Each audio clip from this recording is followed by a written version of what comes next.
High বন্ধুরা, কেমন আছো সবাই? আশা করি তোমরা সবাই ভালো আছো, সুস্থ আছো। আজ আমি চলে এসেছি তোমাদের সাথে আরও একটি নতুন রেসিপি নিয়ে। তোমাদের মধ্যে অনেকেই হয়তো আগে এই রেসিপিটা ট্রাই করেছো, আবার অনেকেই করনি। দেখো তো এই পাতাটা তোমরা চিনতে পারো কি না, আর চিনলে পরে কি নামে চেনো সেটা আমাকে কমেন্টস করে জানিও। চলো আজকে রেসিপিটা স্টার্ট করি। আমি একটা ক্লিপটা নিতে ভুলে গেছিলাম। আমি ফার্স্টেই কড়াইতে একটু তেল দিয়ে আর নুন দিয়ে রসুনটা ভাজা বসিয়ে দিয়েছি। রসুনটা যখন হালকা ব্রাউন হয়ে আসবে তখন তার মধ্যে আমি কিছু কাঁচা আর পাকা লঙ্কা দিয়ে দিয়েছি। রসুন আর লঙ্কাটা খুব ভালো করে ভেজে নিতে হবে, রসুনটা যেন একদম নরম হয়ে যায়।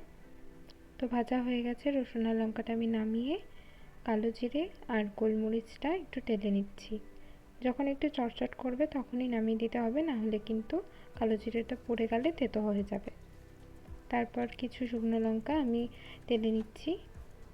শুকনো লঙ্কাটাও ওই বাটিতেই আমি নামিয়ে নিলাম।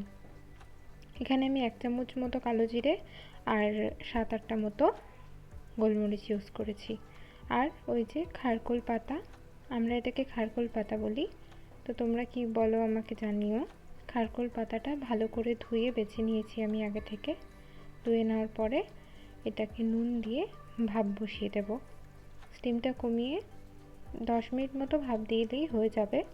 5-10 মিনিট মতো ভাপ বসিয়ে আমি এই যেগুলো ভেজে রেখেছিলাম লঙ্কা, কালো জিরে, গোলমরিচ আর রসুন, এগুলো আমি ভালো করে মিহি করে বেটে নিচ্ছি।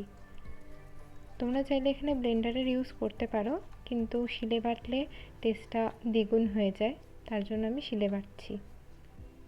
এগুলো বাটতে বাটতে খারকোল পাতাটাও ভাপানো হয়ে গেছে। তো খারকোল পাতাগুলো আমি এখন পুরো জলটা নিংড়ে বেটে নেব। যতটা জল নিংড়ানো যায় নিংড়ে বেটে নিতে হবে। আর চেষ্টা করতে হবে বাটার সময় জল না অ্যাড করার। জল অ্যাড করলে কিন্তু ভাজতেও, বাটাটা যখন আমরা ভাজবো তখন আরও সময় লাগবে। তো পাতাগুলো দেখে মনে হচ্ছিল কতগুলো, তবে ভাপিয়ে বাটার পরে অনেক কমে গেছে, তার জন্য আমি একটু পরিমাণটা বেশি করে নিয়েছিলাম। তো আমার পাতাগুলো বাটা হয়ে গেছে। এখন আমি আবার কড়াইতে তেল দিয়ে তার মধ্যে একটু হলুদ দিচ্ছি যেন ছিটে না আসে, আর অল্প পরিমাণে কালো জিরে, যেহেতু আমি আগেও কালো জিরে ইউজ করেছিলাম তাই আমি এখন অল্প কালো জিরে দিলাম, তোমরা চাইলে নাও দিতে পারো।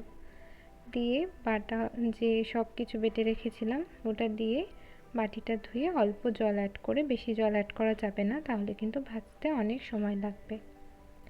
তো ভালো করে ভেজে নিতে হবে যতক্ষণ না কড়াই থেকে মিশ্রণটা ছেড়ে আসছে। প্রথম কয়েক মিনিট বাড়িয়ে তারপরে কয়েক মিনিট একটু লো ফ্লেমে ভাজতে হবে। মাঝখানে আমি একটু চিনিও অ্যাড করেছি। গরম গরম ভাত আর তার সাথে যদি এই বাটাটা হয় তাহলে আর কিছুরই প্রয়োজন হবে না। তো তোমরা একদিন বাড়িতে ট্রাই করে আমাকে অবশ্যই জানিও কেমন লাগলো তোমাদের। আমার এই রেসিপিগুলো যদি তোমাদের ভালো লেগে থাকে তাহলে অবশ্যই আমার চ্যানেলটাকে সাবস্ক্রাইব করে দিও, আমার পাশে থেকো। দেখা হচ্ছে নেক্সট একটা ভিডিওতে। Tata, bye bye.